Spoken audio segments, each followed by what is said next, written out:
क्या बात कर रहे थे हम लोग? About what?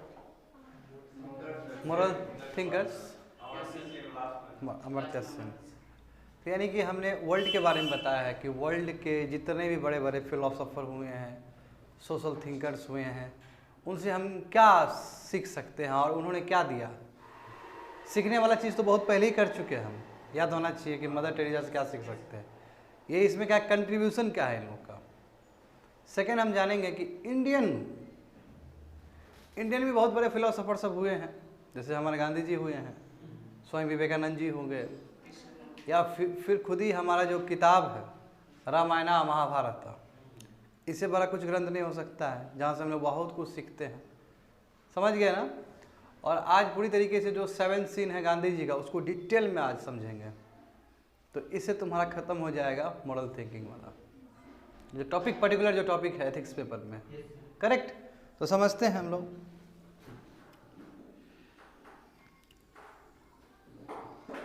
कंट्रीब्यूशन,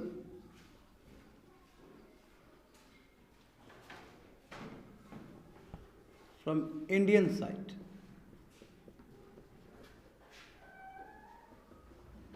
भारत से हम क्या सीख सकते हैं वर्ल्ड वाइड?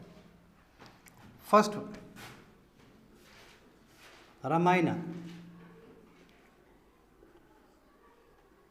देखो, रामायण से बहुत कुछ सीख सकते हो, क्योंकि रामायण में बताया गया है तो what is a function of a king. एक किंग का क्या फंक्शन हो सकता है, इसलिए कहा जाता है यथा राजा तथा प्रजा, जैसा राजा होगा वैसा प्रजा होगा। तो इसका मतलब क्या है कि यथा राजा, यानी कि राजा का जो बिहेवियर होगा वो ट्रांसमिट होगा प्रजा में। यदि राजा बहुत ही एथिकल बिहेवियर वाला है तो प्रजा में भी दिखेगा वो चीज़, एंड वाइस वर्सा। तो yes, function of a king लिख लो, यथा राजा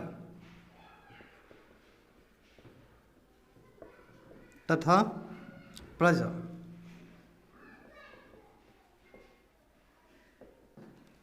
कि after all king very very important for behaviour of their children. Children के बिहेवियर के लिए बहुत इंपॉर्टेंट है, समझे? कोई आया है क्या? खोल दो जरा। It is a duty of king, it is a duty of king to uphold dharma. King का काम है कि धर्म को आगे लेके चले। धर्म मतलब रूल ऑफ लॉ, समझे ना? Rule of law. King should do any kind of service, any kind of sacrifice. यानी कि किंग किसी तरह का भी सेक्रीफाइस करने के लिए तैयार हो फॉर हिज सब्जेक्ट्स। अपने सब्जेक्ट के खुशी के लिए किंग को किसी भी हद तक पार हो जाना चाहिए, गुजर जाना चाहिए, उसको किंग कहा जाता है। समझे ना? उसको राजा करया बोला जाता है। रामायण देखो, मर्यादा पुरुषोत्तम राम क्या है, फिर भी लोग बैठा हुआ है कि वनवास काट के आएंगे तो प्रभु जी सिंहासन को आगे बढ़ाएंगे। क्या है लोगों का सोच? देखो, इतना प्यारा राजा। तो यही है, तो क्यों? क्योंकि because he can sacrifice for his subjects. Subject को किसी सब्जेक्ट के लिए किसी भी हद तक जा सकते हैं। ये हम रामायण से सीखते हैं। सिमिलरली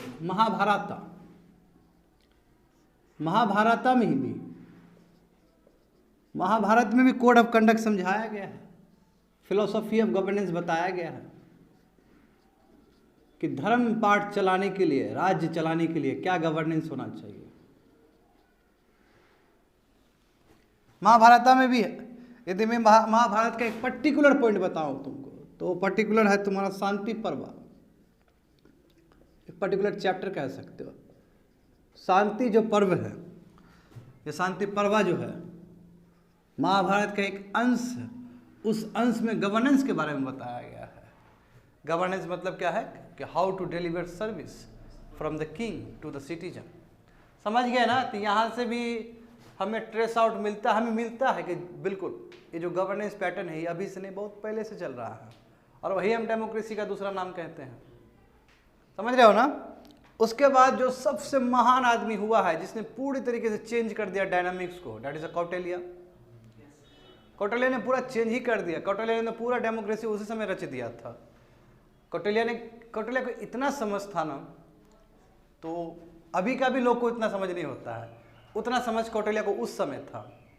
और उसका अभी भी यदि इम्प्लीमेंट करोगे ना तो हूबहू 100% फिट बैठेगा कौटिल्य का। अब क्यों ऐसा कह रहा हूं तो समझो। Kautilya biggest contributor not only to the world but to the whole world, केवल इंडिया के लिए नहीं है, sorry, for not only about related to India, it is a wholly applicable for the world. तो कौटिल्य क्या कंट्रीब्यूशन था, तो पहले समझिए कि फर्स्ट फिलोसोफर है, ये पहला पॉलिटिकल फिलोसोफर है कि जिन्होंने एथिकल गवर्नेंस पे काम किया है, कि गवर्नेंस कैसा होना चाहिए, एथिकल होना चाहिए। He was the first political philosopher who worked on ethical governance। समझ में आ गया ना। और इन्होंने ही बताया कौटिल्य ने कि फंक्शंस ऑफ किंग का क्या फंक्शन होता है। और हर समय तुम लोग को हम बताते हैं कि अशोक अपने प्रजा को अपने पुत्र की तरह मानते थे। तो समझो, जाहिर सी बात है, चंद्रगुप्त को बैठाया गया और अशोका वंशज है, चंद्रगुप्त का है कि नहीं है, वंशज है जी। तो जो पिताजी के साथ जो लिखा था कौटिल्य ने, वो चीज़ उनके ब्लड में भी ट्रांसमिट हुआ है। वही इसलिए कहते हैं कि प्रजा उनके पुत्र थे। ये रीज़न है, because of contribution of Kautilya. समझ रहे हो ना। तो ये क्या कहते हैं कि यस, ये कहते हैं कि सब्जेक्ट के हित के लिए किसी भी हद तक गुजर जाना चाहिए एक किंग को। समझ गए ना। और किंग को तभी सेटिस्फेक्शन मिलना चाहिए जब वो पूरी तरीके से सब्जेक्ट खुश है, ये भी समझना होगा। तो ये क्या बिलीव करते थे, ये बिलीव करते थे, ही बिलीव्ड इन प्रोग्रेसिव टैक्सेशन। टैक्सेशन कैसा होना चाहिए, प्रोग्रेसिव टैक्सेशन होना चाहिए। लिखो पूरा अच्छे से, बिलीव्ड इन प्रोग्रेसिव टैक्सेशन, यानी कि जो रिच है उसको ज़्यादा लगाओ टैक्स, जो गरीब है उसको कम लगाओ टैक्स। समझ में आ रहा है ना। तो अभी होता है कि नहीं होता, कभी भी हम जो इकोनॉमिक सर्वे में बताते हैं तुम लोग को, तो प्रोग्रेसिव टैक्स और रिग्रेसिव टैक्स के बारे में बताते हैं। जब डायरेक्ट टैक्स ज़्यादा हो जाता है तो कहते हैं कि ठीक है, मैं इनडायरेक्ट टैक्स यदि ज़्यादा हो जाता है तो कहते हैं कि देखो गड़बड़ है। तो देखो उस समय कह गए कि प्रोग्रेसिव टैक्स इज गुड। उतना ही नहीं, कौटिल्य ये भी कहते हैं कि जो सरकार का, यानी कि किंग और उसके जो काउंसिल होते हैं, उसका जो एक्सपेंडिचर होना चाहिए, उसका एक्सपेंडिचर होना चाहिए किस चीज़ में, एडमिनिस्ट्रेटिव पर्पस के लिए या पर्सनल जो भी चीज़ है, वो बिलो 25% होना चाहिए। It must be below 25%। देखो तो अभी कॉन्टेक्स्ट में बात होता है ना हम लोग, अभी देखो मैं प्रेजेंट डे से इसको रिलेट कर रहा हूँ। अभी बात होता है ना कि रेवेन्यू एक्सपेंडिचर क्या है और कैपिटल एक्सपेंडिचर क्या है कि नहीं है। वो कहते हैं कि बाकी जो मैक्सिमम जो पैसा है ना वो आप कैपिटल एसेट में लगाओ, और 25% से कम जितने भी राशि कलेक्ट हुआ है आपके ट्रेजरी में, और 25% से कम काउंसिल ऑफ मिनिस्टर पे खर्च होना चाहिए एडमिनिस्ट्रेशन चलाने के लिए, चाहे वो सैलरी हो, बहुत सारा चीज़ होता है एडमिनिस्ट्रेशन, या दफ्तर मेंटेन करने के लिए जगह चाहिए तो उसके लिए पैसा चाहिए। तो 25% से ज़्यादा नहीं होना चाहिए। मैं इंडिया का दुर्भाग्य अभी क्या है कि हमारा कैपिटल एक्सपेंडिचर ही कम है, रेवेन्यू ज़्यादा है। तो यदि अभी कौटिल्य जिंदा रहते तो उनको बुरा लगता है इस चीज़ को समझ रहे हो ना, उनके थ्योरी के अगेंस्ट है ये चीज़। उसके बाद देखो ये कहते हैं कि it is a responsibility of a king, ये किंग का रिस्पॉन्सिबिलिटी है। देखो अब मैं यहाँ से कर रहा हूँ, तुम लोग कंफ्यूज मत हो जाना, इसलिए अलग से लिख लेना। It is a responsibility of king to take care of poor people. Poor people का देखने वाला कोई नहीं है, इसलिए जिम्मेदारी है किंग का, यानी कि स्टेट का, कि वो क्या करे, इसका टेक केयर करे, जितना भी मार्जिनलाइज सेक्शंस है। तो यानी कहने का मतलब क्या है कि उसी समय वेलफेयर वाला चीज़ इन्होंने कह दिया था, एक तरह से सोशलिज्म वाला चीज़ खींच दिया था कौटिल्य ने उसी समय। समझ रहे हो, भले ही बाद में तुमको वेस्टर्न वर्ल्ड ने तुमको दिया, सोशलिज्म प्रिंसिपल ये होता है, बट वो पहले ही कौटिल्य बोल चुके हैं अपने किताब में। समझ गए ना? ये कहते हैं कि किंग के पास सरप्लस बजट होना चाहिए। ये कहते हैं कि किंग के पास सरप्लस बजट होना चाहिए ताकि वो ठीक से प्रजा को देख सके। पर दुर्भाग्य की बात है कि हमारा हर समय फिजिकल डिफिसिट ही हो जाता है। तो कौटिल्य आज भी जिंदा रहते तो उनको दुख लगता। समझ में आ रहा है ना? और भी समझते हैं हम लोग, इनका कौटिल्य का ही बोला हुआ चीज है। ये कहते हैं कि जो किंग है ना वो एसेसेबल हो, पीपल उसको आसानी से मिल सके, accessible to citizen and accountable to citizen. Citizen से मिल भी जाए और सिटीजन के तरफ अकाउंटेबिलिटी भी वो मेंटेन करे। फुल डेमोक्रेसी है कि नहीं है? अभी तुम्हारा देखो गजब बात है ना कि उस समय बोला हुआ चीज पूरा डेमोक्रेसी वाला फीचर से मैच कर जाता है। अद्भुत बात है। अभी तो नॉर्मल लगेगा, चलो ठीक है, बट सोचो कि ये कितना पुराना बात है। और पुराना बात अभी जो मॉडर्न जो सेटअप में जो हम लोग देखते हैं गवर्नेंस पैटर्न में, वो बिल्कुल मैच करता है। ये चौंकाने वाली बात है कि उनका दृष्टिकोण किस लेवल पे होगा, क्या सोचते होंगे। समझ रहे हो ना? ये हुआ। ये कहते हैं कि बिल्कुल, ये देखो कहते हैं कि किंग, चाहे किंग हो चाहे काउंसिल ऑफ मिनिस्टर हो, उसको रेगुलर सैलरी देना बहुत जरूरी है। They must be given regular salaries, otherwise corruption हो जाएगा। अदरवाइज क्या, यदि नहीं हुआ, ऐसा नहीं हुआ, अब तुम अपने भाषा में लिख लो, यदि ऐसा नहीं हुआ तो करप्शन बढ़ जाएगा। क्यों? देखते हो ना, हवलदार का बोलता है कि नौकरी बहुत कम सैलरी देता है, करप्शन कर देता है, फिर उसका हैबिट का हिस्सा बन जाता है वो चीज। समझ गए ना? और इसमें यह भी कहा गया कि देखिए किंग जो है वो ट्रस्टी है of public assets. Public assets का वो ट्रस्टी है, यानी कि कस्टोडियन है, गार्जियन है। वो देखने के लिए बनाया गया है किंग को हड़पने के लिए नहीं बनाया गया है। किंग को जो एसेट्स है पीपल का, उसको ना जेब में रखने के लिए नहीं बना है किंग बस किंग प्रोटेक्शन देने के लिए बना के, हाँ आपका जगह सुरक्षित है, डोंट वरी। कितना वेलफेयर वाला बात है। जैसे होता है ना, लैंड ले लिए लोगों का, इसमें है कि लैंड आपका है, आई विल गिव प्रोटेक्शन, की दूसरा कोई लैंड नहीं ले सकता, हम ट्रस्टी है, यानी कि गार्जियनशिप, कस्टोडियन की तरह role. King should play the role of custodian. King कभी भी किंग को स्नैच नहीं करना चाहिए एसेट्स पीपल का, इससे कॉन्फिडेंस टूटेगा पीपल में। समझ गए ना? और ये भी कहते हैं कि देखिए, ये बिलीव करते हैं कि यदि, कौटिल्य ही में बोल रहा हूं, ठीक है, तुम ऐसे करके लिख लेना है, यदि पब्लिक एडमिनिस्ट्रेशन में यदि एथिक्स नहीं होगा, if there is a lack of ethics in public administration, तो जाहिर सी बात है करप्शन की तरफ मूव करना ही करना है, करप्शन बढ़ेगा ही बढ़ेगा। तो देखो अभी भी हम कोड ऑफ कंडक्ट का बात करते हैं सिविल सर्वेंट के लिए, क्या है, यही सब चीज़ है ना। इससे पहले हम लोग जाने थे कि एथिक्स इन पब्लिक एडमिनिस्ट्रेशन, तो ये उसी समय कहे जाते हैं कि यदि एथिक्स नहीं होगा पब्लिक एडमिनिस्ट्रेशन में तो करप्शन तो श्योर शॉट होना ही होना है। समझ गए ना? ये बहुत देखो गजब बात है कौटिल्य साहब का। कौटिल्य जी बहुत ही प्रैग्मेटिक अप्रोच था उनका, बहुत प्रैक्टिकल थे। और फिर इस पे बात नहीं करते कि क्या करप्शन से इकोनॉमी बनता है या इकोनॉमी घटता है, इस पे उनका कुछ नहीं है टिप मनी, क्योंकि जानते हो कि करप्शन से भी इकोनॉमी बढ़ता है, तो उस पर कोई बात नहीं है उनका। इसका मतलब कितना बड़ा मतलब व्यू है, सोचने वाली बात है कि वो ये नहीं बोलते हैं, कोई वैल्यूज अटैच नहीं करते, करप्शन करना सही बात है कि गलत बात है उसके बारे में कुछ नहीं बोलते हैं। मैं ये बोल देते हैं कि हाँ करप्शन यदि एथिक्स नहीं हो तो करप्शन जरूर होगा। तो यानी कि ही वॉज सो प्रैग्मेटिक, लिख सकते हो, बहुत ही Kautilya was so pragmatic about corruption. अभी लोग करप्शन को गलती मानते हैं, मैं ये करप्शन के बारे में और डिटेल में जानते थे, इसका क्या पॉजिटिव हो सकता है, नेगेटिव हो सकता है। समझ गए ना? ये कहते हैं कि करप्शन पब्लिक ऑफिशियल्स के लिए ऐसा है जैसा मछली के लिए पानी हो। अब देखो बात इनका, जैसे मछली के लिए पानी हो, ठीक है, आज जैसे तुम्हारा हनी के लिए जो फ्लावर का जो आता है, जो बीज चाहिए ना उसको पॉलिनेशन के लिए, जो बीज निकालता है वहाँ से, क्या बोलते हैं उसको, पोलन ग्रेन जो होता है। यानी कहने का मतलब है कि ऑफिशियल्स है तो करप्शन तो होना ही होना है।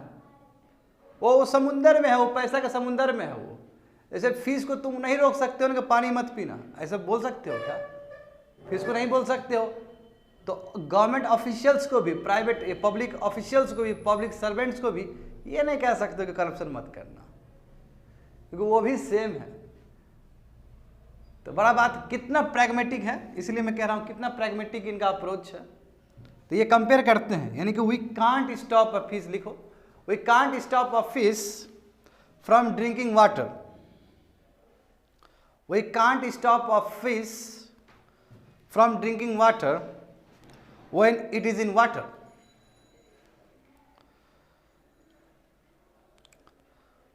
So we can't also stop our public officials from taking bribes. So we can't stop public officials from taking bribes. समझ गए? ये इनका कहना था। बट देखो ये कहते हैं, ये भी कहते हैं कि करप्शन 40 टाइप का हो सकता है, 40 टाइप्स हो सकते हैं corruption. There can be 14 different types in which corruption can happen. ठीक है, लिख सकते हो इनका डेटा। और ये करप्शन को कम करने के लिए 4 निधि देते हैं, 4 तरीका देते हैं। ये 4 तरीका से हम करप्शन को बहुत मिनिमाइज कर सकते हैं।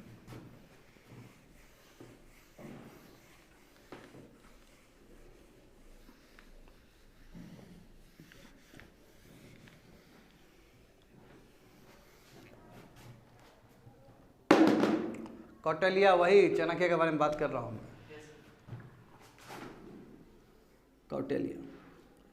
कौटिल्य क्या कहते हैं कि 14 different types of, different ways of corruption हो सकता है। समझे ना? और इतना ही नहीं, उसके लिए ये रास्ता भी देते हैं, 4 सोल्यूशन भी देते हैं कि 4 सोल्यूशन से हम इस करप्शन को रोक सकते हैं। और वही देखो 4 तरीका मैं बताता हूं। एक को कहते हैं साम नीति, साम नीति। एक को कहते हैं कि दान नीति,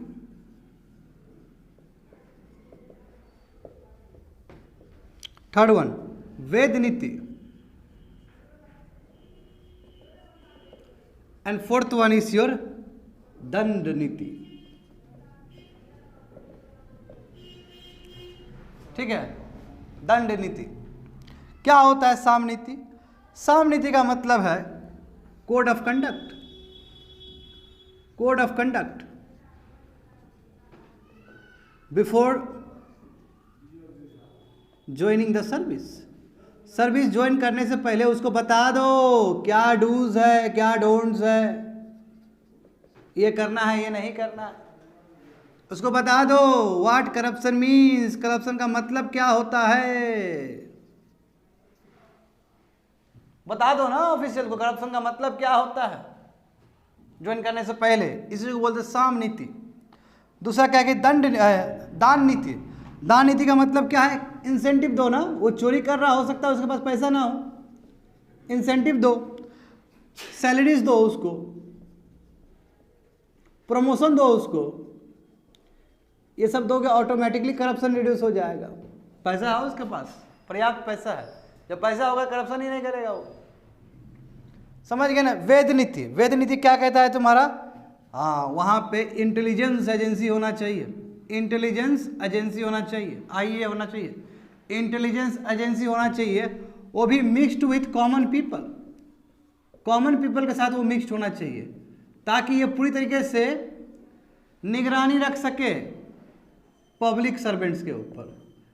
समझे ना? ये सर्विलेंस रख सके, ये सर्विलेंस रख सके पब्लिक सर्वेंट्स के ऊपर, और बताए कि सर देखो फलना फलना आदमी लोग चोरी कर रहा है आपके राज्य में। समझ गए ना? यानी कि इंटेलिजेंस बिछा दो, तो कोई चोरी भी कर रहा है क्या? अभी देखो इंटेलिजेंस के नाम पे तुम्हारा है कि नहीं है, वीडियो बना लेते हो, अभी वीडियो बना के बता देते हो देखो सर चोरी किया इसने, हमको इतना घूस मांगा है, फंस जाएगा वो। दंड नीति, दंड नीति का मतलब क्या है? ये कहते हैं कि सीवियर पनिशमेंट होना चाहिए, सीवियर पनिशमेंट होना चाहिए यदि फॉर करप्शन, कोई करप्शन में पकड़ा जाए तो, सो डैट एक एग्जाम्पल बन सके, example for others, example for others, और दूसरे के लिए एग्जाम्पल बनेगा, लोग डरेगा, अच्छा ऐसा नहीं करना चाहिए। तो ये 4 तरीका है। अब देखो ये होता है कि नहीं होता है अभी भी, ये चारों चीज इक्वली एप्लीकेबल है अभी भी स्टिल, यही तरीका है, 4 तरीका है जिसके वजह से 40 टाइप्स ऑफ करप्शन को हम रिड्यूस कर सकते हैं, मगर उसके बावजूद भी करप्शन रहेगा, कम कर सकते हैं, क्योंकि वॉज वेरी प्रैग्मेटिक, उनको पता है सही बात है। क्योंकि करप्शन का जो डेफिनेशन है वो काफ़ी बड़ा है ना। करप्शन का मतलब केवल पैसे ही नहीं होता है ना, करप्शन का मतलब ये भी होता है कि 10 पेपर है और 10 पेपर को जंबल करके नीचे वाला पेपर उठा ऊपर कर दे और ऊपर वाला नीचे कर दे, वो भी करप्शन है। हाँ सब आएगा, करप्शन सब है, क्यों नहीं है करप्शन? तुम खुद बोलो ना, क्यों नहीं होगा नेपोटिज्म करप्शन? किसी को हम फेवर कर देंगे तो बहुत बड़ा करप्शन है, बात समझे ना। अब बात करेंगे गांधी जी का। गांधी जी का जो 7 सिंस तुम लोग जो पढ़ रहे थे उसी के बारे में विस्तार से बताना है। 7 सिंस जो कोई सिविल सर्विस में पूछा गया सवाल है ना? पूछा है कि नहीं? हम लोग बैठ के डिस्कस किए थे उसके बारे में 7 सिंस। तो 7 सिंस का सब एक एक चीज़ बताएंगे उसका, और उसके बाद थोड़ा सा स्वामी विवेकानंद का जान लेंगे, खत्म हो जाएगा क्लास आज का। ठीक है, कल से फिर दूसरा लेके आएंगे, कॉर्पोरेट एथिक्स लेके आएंगे कल। होप सो ये समझ में आ गया होगा कौटिल्य का। ऐसे कौटिल्य का बहुत कुछ पढ़ सकते हो, जितना बताना उतना ही बता दिए एथिक्स पॉइंट ऑफ व्यू से।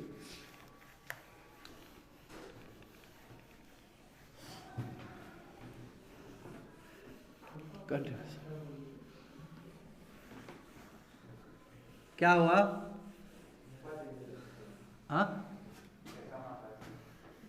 रुपया चाहिए तुमको?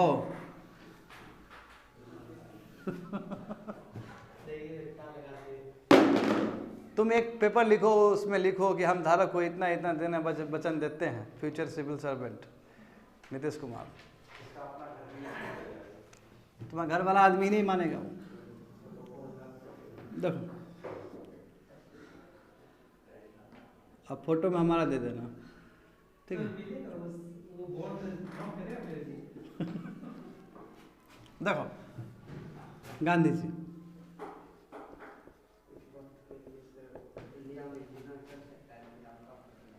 क्या बोले? 7 सिंस, ठीक है? 7 since committed by human beings, ऐसे लिख दो, ठीक है? ये थ्योरी, ये इनका नाम ही है, बहुत फेमस हुआ है, ह्यूमन बींग्स, ठीक है? ये ब्रैकेट इधर ही लिख लो, ज़्यादा बेटर रहेगा।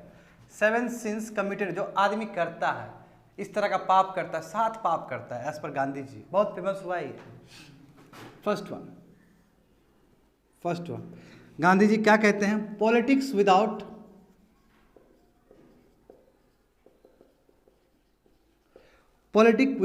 प्रिंसिपल, गड़बड़ा जाएगा का? पॉलिटिक्स कर रहे हैं कोई प्रिंसिपल ही नहीं है, कोई सिद्धांत ही नहीं है, क्या होगा?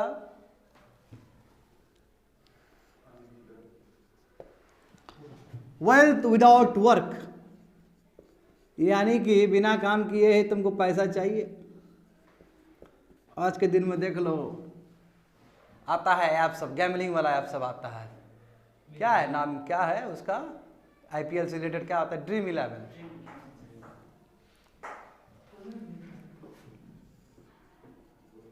Third, commerce without morality, commerce without, यानी कि खूब कमाए जा रहे में कोई मोरालिटी नहीं है। Fourth, science without humanity, Nagasaki and Hiroshima.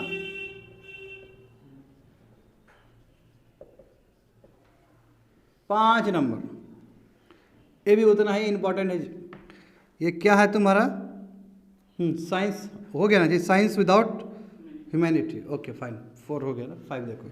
5th देखो, knowledge without character, character building is important ना, कैरेक्टर बिल्डिंग पे सब लोग बात करते हैं, सबका डिस्कस करेंगे हम लोग।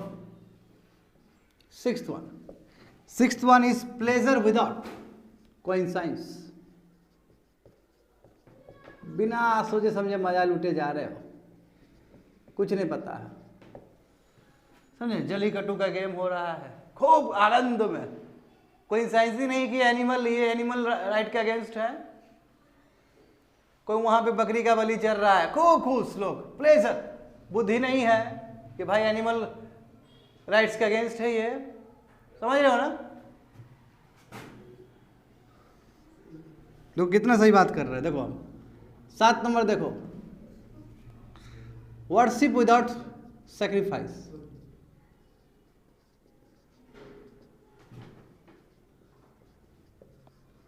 ये भी गलत बात। अब सेक्रीफाइस का मतलब क्या है समझेंगे इस चीज को, वो वाला सेक्रीफाइस नहीं है, ये सेक्रीफाइस का मतलब दूसरा कुछ है, समझे। तो एक एक करके जानते हैं चीजों को, है ना। तो पहले तुम ही लोग बताओ, पॉलिटिक्स विदाउट प्रिंसिपल्स क्या होगा। यानी कि पॉलिटिक्स में गंदा गंदा जो एलिमेंट है, रिलीजन वाला चीज आ जाए, रिलीजन वाला पुल लिख लेना तुम लोग, फटा लिखना शुरू करो, रिलीजन वाला चीज आ गया, कास्ट वाला चीज आ गया, लेट्स से जेंडर वाला चीज आ जाए, तो किस ओर जाएगा पॉलिटिक्स, किस ओर जाएगा पॉलिटिक्स। ये पूरी तरीके से डेमोक्रेसी के अगेंस्ट में चल जाएगा, है ना। क्योंकि डेमोक्रेसी में फुल पार्टिसिपेशन का बात करते हैं हम लोग, वहां पे कहते हैं कि सबको अधिकार बराबर देने का बात करते हैं हम लोग। और यदि जो पॉलिटिक्स मेरा रिलीजन पे टिका हो, रीजन पे टिका हो, कम्युनलिज्म पे टिका हो, हाँ, कास्ट पे टिका हो, रेस पे टिका हो, सेक्स उस पे सेक्स पे टिका हो, प्लेस ऑफ बर्थ पे टिका हो, इस तरह का कोई रिलीजन होगा तो क्या हो जाएगा फिर, जो डेमोक्रेसी है उसके विरोध में होगा ना बात। तो देखो वही तो है पॉलिटिक्स विदाउट प्रिंसिपल, गड़बड़ हो जाएगा, समझे ना, गड़बड़ हो जाएगा पूरी तरीके से। और यहाँ पे जो पॉलिटिक्स है, यानी कि जो पॉलिटिकल पार्टीज है, जो पॉलिटिकल पार्टीज है वो अपने परफॉर्मेंस पे ध्यान नहीं देंगे, अब सॉरी अपने परफॉर्मेंस पे ही क्या करेंगे, अपने परफॉर्मेंस के बेसिस पे जीतने की कोशिश करेंगे, मगर गवर्नेंस पे ध्यान नहीं देंगे, गवर्नेंस पे ध्यान नहीं देंगे, बस परफॉर्मेंस पे ध्यान देंगे और इस पे ये सब एलिमेंट को जोड़ेंगे, वहाँ से धूमिल हो जाएगा फिर, समझे ना, वहाँ ख़त्म हो जाएगा सभी चीज़। बताओ तुम पॉलिटिक्स विदाउट प्रिंसिपल करोगे तो तुम किसी सेक्शंस को रिजर्वेशन दे दोगे ताकि तुम अट्रैक्ट कर सको मासेस को, और पर्टिकुलर मासेस को तुम अट्रैक्ट कर सको, बट क्या हो जाएगा अंतिम में, काम गड़बड़ हो जाएगा, इनएफिशिएंसी आ जाएगा सिस्टम में, है कि नहीं है। जिसको नहीं मिलना चाहिए रिजर्वेशन उसको बिल्कुल ही नहीं देना चाहिए, है कि नहीं है। BR अम्बेडकर लड़े थे SC ST के लिए, अब लोग तो पटेल के लिए भी लड़ रहे हैं, मराठा के लिए लड़ रहे हैं, क्या है ये सभी चीज़। तो कोई आपका पॉलिटिक्स में कोई सिद्धांत वाला चीज़ ही नहीं रहा आप तो, अब यह कि थोड़ा सा अनाउंसमेंट कर दो, ले लो वोट, समझे। तो गवर्नेंस पे ध्यान देना चाहिए, जब गवर्नेंस पे ध्यान दोगे तो बड़ा लॉजिकल ध्यान दोगे, समझ रहे हो ना, ये सभी चीज़ है। इसमें ये कहते हैं कि यदि हमको दुख होगा उस बात का कि जब यंगस्टर लोग सड़क पे उतर जाएंगे और बोलेंगे कि हमको रिजर्वेशन दो, क्या है, बोलो हमको स्किल दो, स्किल के लिए दौड़ो ना, क्या रिजर्वेशन के लिए दौड़ रहा तू। अब बोल रहे हैं कि देखो, जैसे एग्जांपल गांधी जी खुद कहते हैं, लिखते रहना, मैं लिखाऊंगा नहीं, गांधी जी कहते हैं कि यूनाइटेड स्टेट्स ऑफ अमेरिका, कहाँ उसमें कोई रिलीजन का एंगल खेलते हैं, कहाँ कोई कास्ट का खेलता है, कहाँ कोई रिजर्वेशन का खेलता है। जाओ, रिजर्वेशन किसी को नहीं दिया जाता यूनाइटेड स्टेट्स में, फिर भी वो कंट्री महान है। क्या लॉजिक है इसके पीछे, इसके पीछे क्या लॉजिक है, क्योंकि लोग में स्किल है, लोग काम करना चाहते हैं, समझ गए ना। तो ये इंपॉर्टेंट है।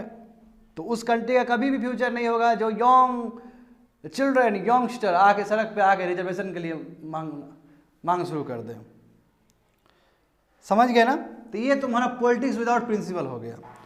अब बात करते हैं हम लोग वेल्थ विदाउट है जी, विद नहीं, विदाउट वर्क। अब जानते हो इसका सबसे बेस्ट क्या है, पॉलिटिक्स। पॉलिटिक्स है, पॉलिटिक्स फंडिंग दे देंगे उसको। बेस्ट एग्जांपल गैमलिंग, जुआबाजी, समझे ना, बेटिंग, वही गैमलिंग बेटिंग, उसका स्पेकुलेशन, यानी कि चेक करते रह गए, हाँ इतना शेयर मार्केट में ये लगाना, ये वो, स्पेकुलेशन। ये सब क्या है कि बिना मेहनत के ही तुम कमाए जाओ, समझे ना। तो कहने का मतलब ये है कि मान लो एग्जांपल बेस्ट है कि सब्सिडी दे दिए हम सब्सिडी दे दिए, तो सब्सिडी का भी कितना नाजायज यूज होता है ना। भारत ही एक ऐसा कंट्री है जहाँ पे इरिगेशन के लिए इतना कुछ सरकार की तरफ से दिया जाता है, सब्सिडी दिया जाता ऐसा कहीं नहीं मिलता है। आज जब सब्सिडी दे दोगे तो क्या होगा, ओवर यूटिलाइजेशन ऑफ रिसोर्सेस। जब ओवर यूटिलाइजेशन ऑफ रिसोर्सेस होगा तो किस और कंट्री जाएगा ये बताओ,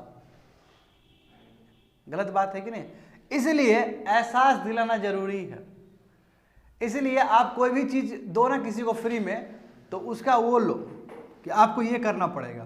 classical example MG NREGA. MG NREGA में पैसा लगभग फ्री ही दिया जाता है, मगर कुछ कुछ काम करवाया जाता है। गड्ढा को खोदो तो खोदो, नहीं तो ऐसे आदमी को पैसा फ्री में मिलना शुरू हो जाएगा तो आदमी फिर जानते हो निकम्मा चीज होता है आदमी, वो बैठ के फिर मजे में रहेगा वो, करेक्ट। तो इसीलिए वेल्थ विदाउट वर्क मिलेगा तो वो भी एक सीन है, वो भी एक पाप है। इसलिए काम करके ही कमाया जाए तो बेटर है, काम करके ही वेल्थ को अर्जित किया जाए तो वो बेटर है, ऐसा गांधी जी कहते हैं। ठीक है, समझ गए ना। अब हम लोग समझते हैं कि नॉलेज विदाउट कैरेक्टर, आएंगे वहां पे। नॉलेज विदाउट कैरेक्टर कितना इंपॉर्टेंट बात है। पहले इससे पहले दो चीज समझना होगा। नॉलेज विदाउट कैरेक्टर से पहले तुमको दो चीज समझना होगा। क्या चीज? तो नॉलेज लिख लो, नॉलेज विदाउट, कहते हैं कि नॉलेज विदाउट जो वैल्यूज होता है वो तुम्हारा डेंजरस होता है, खतरनाक चीज है। नॉलेज विदाउट वैल्यूज वही कैरेक्टर ही है। नॉलेज विदाउट कैरेक्टर और values is very very dangerous. But क्या कहते हैं, वैल्यूज विदाउट नॉलेज वो तो और यूजलेस है, कोई काम का नहीं है। हमारे अंदर वैल्यूज है बट हमारे अंदर नॉलेज ही नहीं है, बताओ। वी डोंट हैव नॉलेज, तो वो चीज़ क्या यूजलेस हो जाएगा। बट नॉलेज है मगर वैल्यूज नहीं, वो डेंजरस हो जाएगा। अब कैसे डेंजरस हो जाएगा? बहुत नॉलेज है तो टेररिस्ट ऑर्गेनाइजेशन बन जाएगा, वैल्यूज ही नहीं है, ह्यूमन वैल्यूज ही नहीं है उसके अंदर, तो बन तो गया ना डेंजरस। समझ लो बहुत खतरनाक बना कि नहीं बना वो। अब देखो वैल्यूज विदाउट नॉलेज, कोई भी चीज़ कर रहे हो मगर उसका प्रॉपर नॉलेज ही नहीं है, बेकार हो जाएगा हमारा प्रयास भी।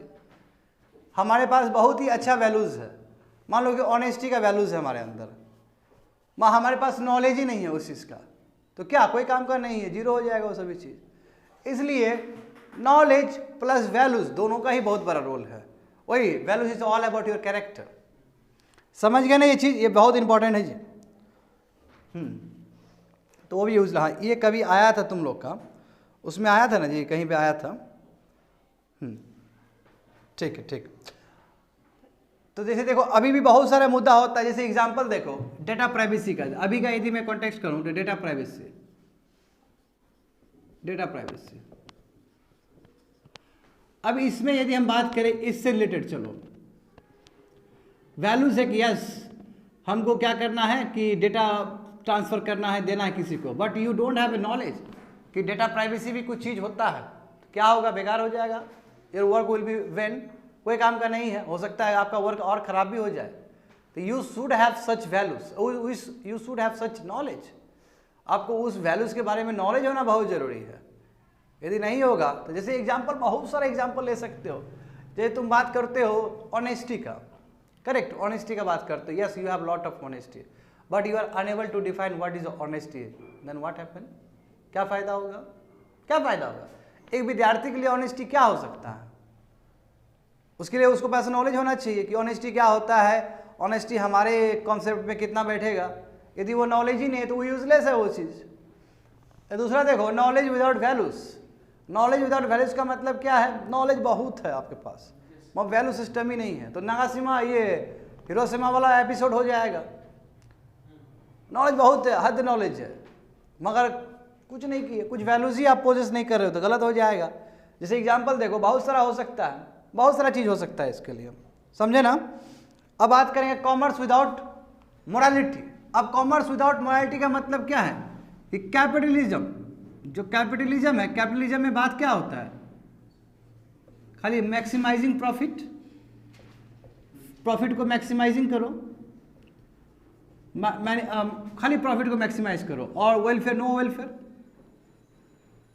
No welfare. और इससे क्या होगा बाबू? इससे क्या होगा? गिनी कोएफिशिएंट बढ़ जाएगा ना। गिनी कोएफिशिएंट बढ़ने का मतलब क्या कि इनइक्वालिटी बढ़ जाएगा ना, यानी कि रिच और रिचर होता चला जाएगा, गरीब और गरीब होता चला जाएगा। ऑक्सफैम का रिपोर्ट देख लो, वहाँ पे तेजी से ऑक्सफैम का रिपोर्ट। तो क्या होगा? बहुत गलत बात है।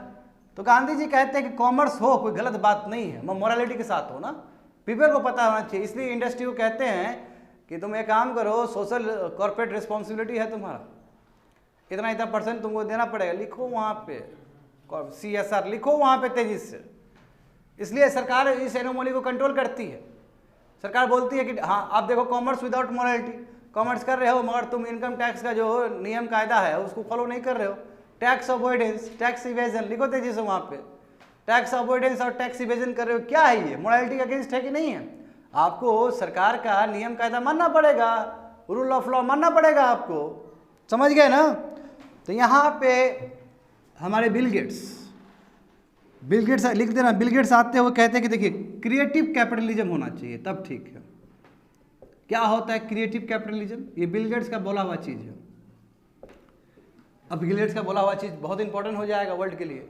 क्रिएटिव कैपिटलिज्म कहते हैं कि देखिए ठीक है, एक तरफ आप संपत्ति खड़ा करिए अपना, ठीक है, मैं एक तरफ at the same time low cost of items भी बनाइए ताकि गरीब को कैटर हो, गरीब का जो नीड है ना उसको भी कैटर हो, या फिर जो पैसा जो कमाए हैं उसका उधर आप दीजिए, दान में दीजिए, बैलेंस्ड है कि नहीं है? कई लोग होते हैं बहुत रईस होते हैं, बहुत मेहनत करते हैं, एक एक रुपया का हिसाब किताब रखते हैं, बट देखोगे कि पहला जब सैलरी आया है तो अनाथ आश्रम में चला गया उसका। क्या गजब का सोच है, क्यों बिजनेस में भी 100% है, दान में भी 100% है।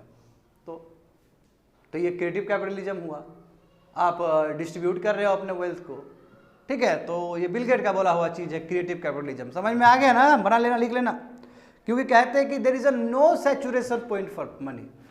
मनी के लिए सैचुरेशन पॉइंट है। अब मान लो कि पहला महीना हम 10,000 कमाएंगे, फिर आएगा कि वो थोड़ा 15,000 कमाते ज़्यादा अच्छा लगता है, उसी में पीछे डिजिट कर दो तो 15 लाख भी हो सकता है, वो फिर भी कहेगा 20 लाख होता थोड़ा ज़्यादा अच्छा लगता। तो there is a no saturation period, कोई सैचुरेशन पॉइंट ही नहीं है किसी मनी का। मनी तो क्या है, अब वो बढ़ते जाएगा आदमी का इच्छा और आकांक्षा। मनी ऐसा चीज़, इसलिए मनी हो, मोरालिटी हो तो बैलेंस हो जाएगा सब चीज़। ये हो गया। हाँ, उस पर हम बात करेंगे। उसके बाद हम लोग बात करेंगे science without humanity, very very important. अब देखो साइंस विदाउट ह्यूमैनिटी का मतलब क्या है, देखो वही हिरोशिमा और नागासाकी जापान का एपिसोड बेस्ट एग्जांपल हो सकता है इसके लिए। बताओ, साइंस ने इतना तरक्की किया, साइंस ने आदमी का लाइफ ईजियर कर दिया, लिखते रहो सब कुछ।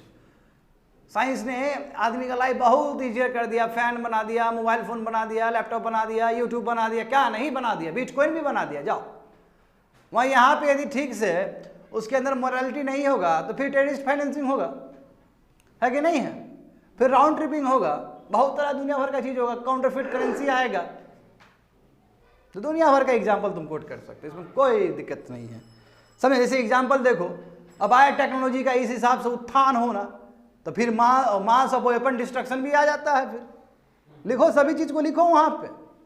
जैसे हम लैब में काम करते हैं, हम पूरी तरीके से रिसर्च करते हैं साइंस एंड टेक्नोलॉजी पे, और वहीं से हम वेपन भी बना लेते हैं।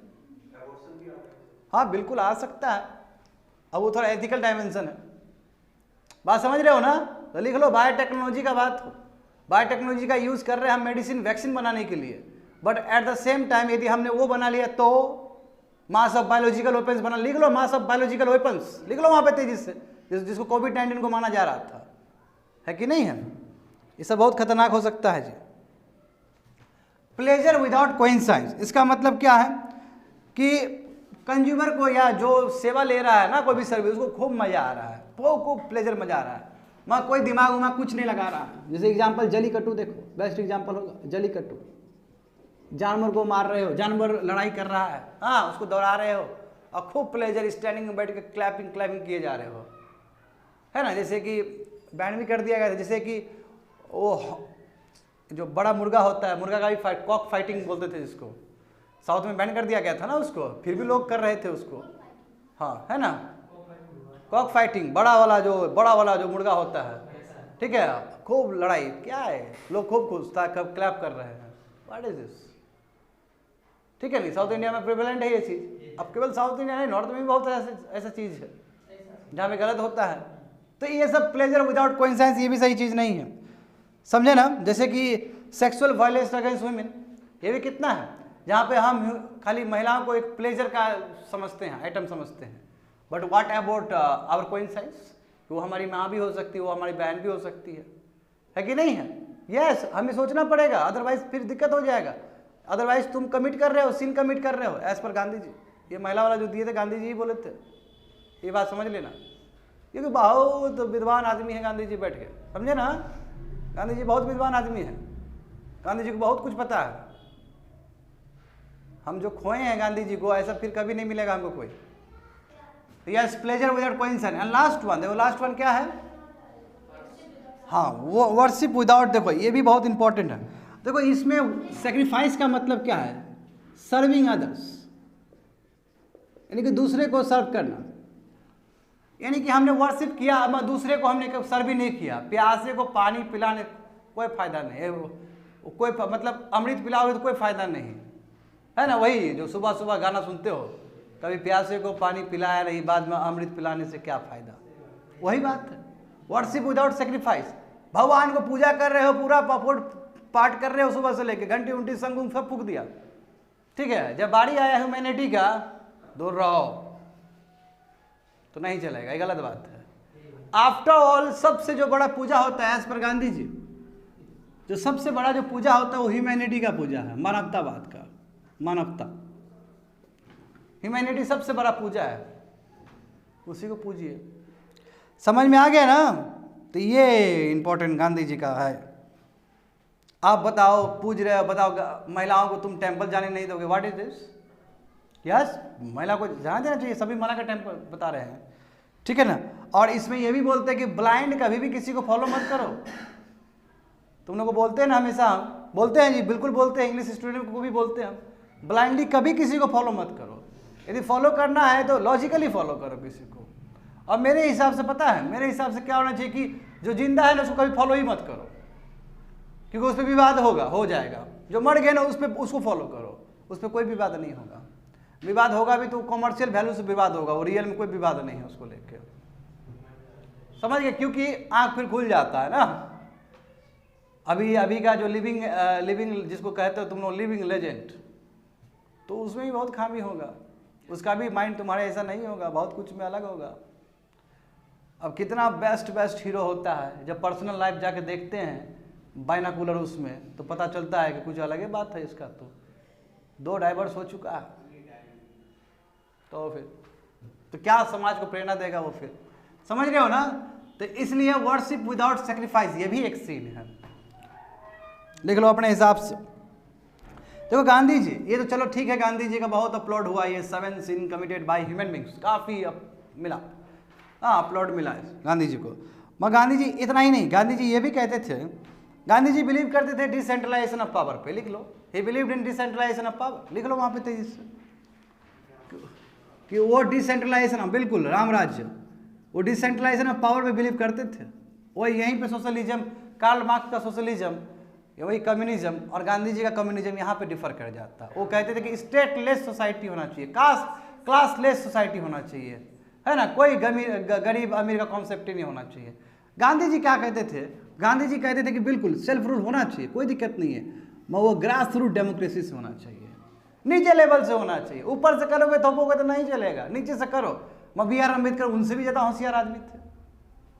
बी आर अम्बेडकर को प्रैक्टिकल अप्रोच था, प्रैक्टिकल नॉलेज था, बोलते थे कभी नहीं हो सकता नीचे से ऊपर। हमारा जनता पढ़ा कितना है कि नीचे से ऊपर करेगा?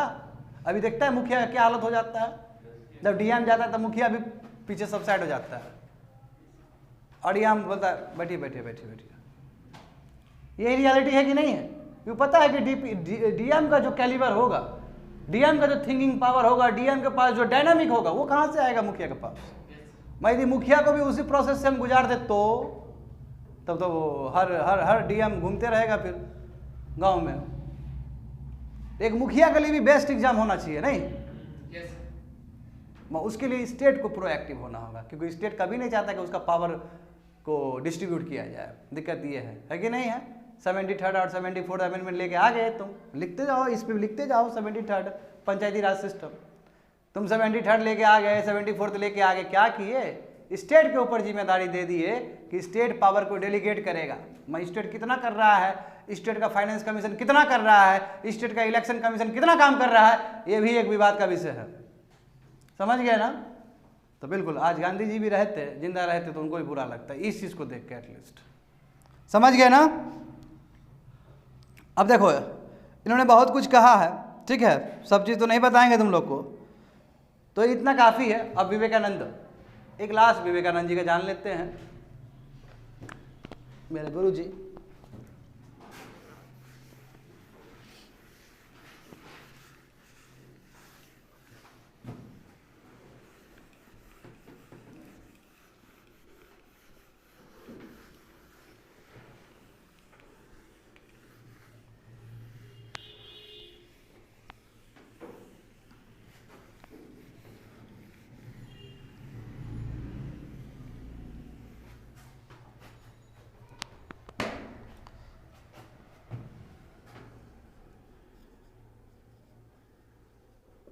स्वामी विवेकानंद, ठीक है, स्वामी विवेकानंद। देखो ये क्या कहते हैं, ये कहते हैं कि आई प्रिफर विथ ए, लिख लो, ये लिख लो इनका कोटेशन, बहुत प्यारा कोटेशन है इनका। I prefer a person, I prefer a person with a kind heart then an intelligent mind. हम ज़्यादा उस उस आदमी को प्रेफर करते हैं जिसका हार्ट है ना बहुत क्लीन हो, हाँ वो काइंड हार्टेड हो। इंटेलिजेंट आदमी भी ज़्यादा जरूरत नहीं है हमें, समझ जाओ। इंटेलिजेंट खुद ही है वो आदमी, है ना। स्वामी विवेकानंद खुद ही इंटेलिजेंट है, स्वामी विवेकानंद खुद ही काइंड हार्टेड आदमी है। तो कितना बड़ा बात बोल रहे हैं कि इंटेलिजेंट आदमी में कोई ज़रूरत नहीं है समाज में, ज़्यादा काइंड हार्टेड आदमी की ज़रूरत है। क्यों? भूखा नंगा का देश है, इतना लोग भूखे हैं। जब इतना देश भूखे हैं, ब्रिटिश पूरी तरीके से गुलाम, ब्रिटिश ने पूरी तरीके से चपेट कर रखा है भारत को, तो इस समय भी इंटेलिजेंट से ज़्यादा इमोशनल चीज़ काम करेगा। उस समय परिप्रेक्ष्य में समझो ना उस चीज़ को। और सही बात है, इंटेलिजेंट है मगर काइंड हार्टेड ही नहीं है तो फिर काम गड़बड़ हो जाएगा। समझ गए ना वो चीज़। ये कहते हैं कि यस, ये कहते हैं कि सिविल सर्वेंट को, सिविल सर्वेंट्स को, देखो यहाँ पे सिविल सर्वेंट को एंड और मीन्स दोनों पे काम करना चाहिए, दोनों पे काम करना चाहिए। Work for both of them, work for both of them. क्या होता है एंड? एंड मतलब पॉजिटिव कोई चीज़ कर दिया। तरीका क्या है? जो प्रोसेस से गए हो, जैसे IAS IPS के लिए तैयारी कर रहे हो ना अभी उस कॉन्टेक्स्ट में, तो एक तो IAS बन गए, सफल हो गए, मगर जो तरीका था उसमें भी उठ रहे थे, मेडिटेशन कर रहे थे, लोगों को हेल्प कर रहे थे, NGO में पार्टिसिपेट कर रहे हैं, वो बहुत तरह का, कितना बढ़िया मीन्स है। एक लिखा जाएगा, ग्रंथ लिखा जाएगा। अब एक क्या कर रहे थे, दिमाग लगा खाली चोरी चकारी वाला बुद्धि लगा रहे थे, वो तो खैर UPSC में काम भी नहीं करता है। गजब बात ही है, UPSC में चोरी ही नहीं हो सकता है, दिक्कत ये है। सिविल सर्विस में चाह के भी चोरी नहीं कर सकते हो। और चोरी करने के लिए तुमको टॉप 1 रैंकर चाहिए, बनना होगा उसके लिए, चोरी करने के लिए। ये हालत है सिविल सर्विस, तो ये हालत है। जो कहेगा ना कि हम चोरी करना चाहते हैं, तो उसका जो पोटेंशियल है ना वो 1 और 2 से मैच करना चाहिए। वो क्यों करेगा फिर तब? क्यों 20 क्वेश्चन होगा, चोरी कहाँ करेगा? बताओ, प्रीलिम्स तुम्हें करने वाला है नहीं, चोरी करेगा मेंस का, है ना। मेंस का जानते हो क्या होगा हालत। 20 क्वेश्चन है, कहीं आंसर नहीं है उसका। इंटरनेट में खोजोगे, एक लाइन आएगा तो आप तुम बोलो कैसे चोरी होगा उसका? उसका समय बर्बाद हो जाएगा चोरी के चक्कर में। वो और हो सकता है कि वो और पोटेंशियल से नीचे चले जाए। समझे? एंड और means work for both of them, ठीक है, ये काम आता है। ये कहते हैं कि जो कॉलोनियल एटीट्यूड है ना, जो कॉलोनियल एटीट्यूड है उसको रिप्लेस करना होगा हमें, उसको रिप्लेस करना होगा डेमोक्रेटिक एटीट्यूड्स। जैसे पुलिस का भी देखते हो ना, पुलिस का भी एकदम कॉलोनियल एटीट्यूड होता है कि नहीं होता है? प्रजा को कोई समझता ही नहीं है कुछ, ठीक है ना। तो कम्युनिटी पुलिसिंग होना चाहिए, कहने का मतलब ये हुआ, है ना। कम्युनिटी पुलिसिंग में ध्यान देना चाहिए। ये कहते हैं कि जितना आप आगे बढ़ते हैं उतना आपको हम्बल होना चाहिए, समझे ना। जैसे एग्जाम्पल तुम लोग के लिए भी है, जितना तुम चीज़ों को पढ़ोगे उतना तुम हम्बल रहो। क्यों? क्यों वही है जो हमारे बुजुर्ग लोग कहे गए कि जितना पैर में वो लगेगा फल लगेगा, उतना ही पैर झुकता है ना। तो स्वामी विवेकानंद जी भी यही कहते हैं कि जितना आप ग्रो करोगे उतना ही आपको हम्बल होना चाहिए, समझे ना। तो मैं लिख देता हूँ ये, more you grow in life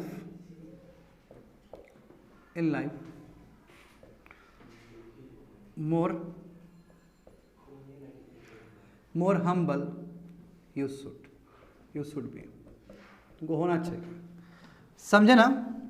देखो ये इतना ही नहीं बोलते, ये बोलते हैं कि आई don't want any God who needs any protection. क्या बात है, देखो लिखो ये कोटेशन लिखो, आई डोंट वांट एनी गॉड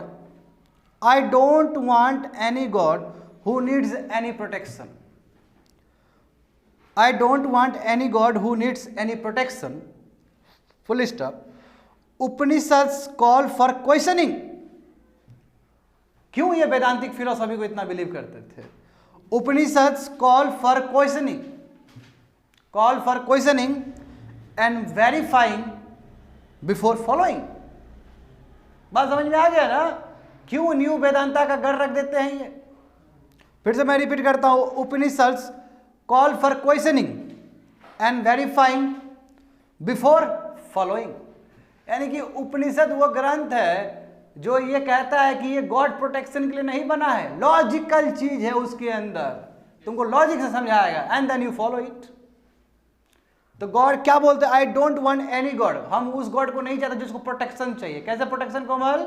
किताब लिख के छाप के दे दिए और वो पढ़ रहे हो और तुम डर रहे हो कि यदि हम भगवान को नहीं मानेंगे तो ऊपर चले जाएंगे, समझ रहे हो ना। तो ऐसा गढ़ का कोई जरूरत नहीं है, स्वामी विवेकानंद कहते हैं। इसलिए हम उपनिषद को प्रेफर करते हैं क्योंकि वहां पे पूरी तरीके से लॉजिकल चीज बताया जाता है, वहां पे पूरी तरीके से क्वेश्चनिंग का बात किया जाता है, वहां पे वेरीफाई करने का बात किया जाता है, तब जाकर तुम फॉलो कर सकते हो।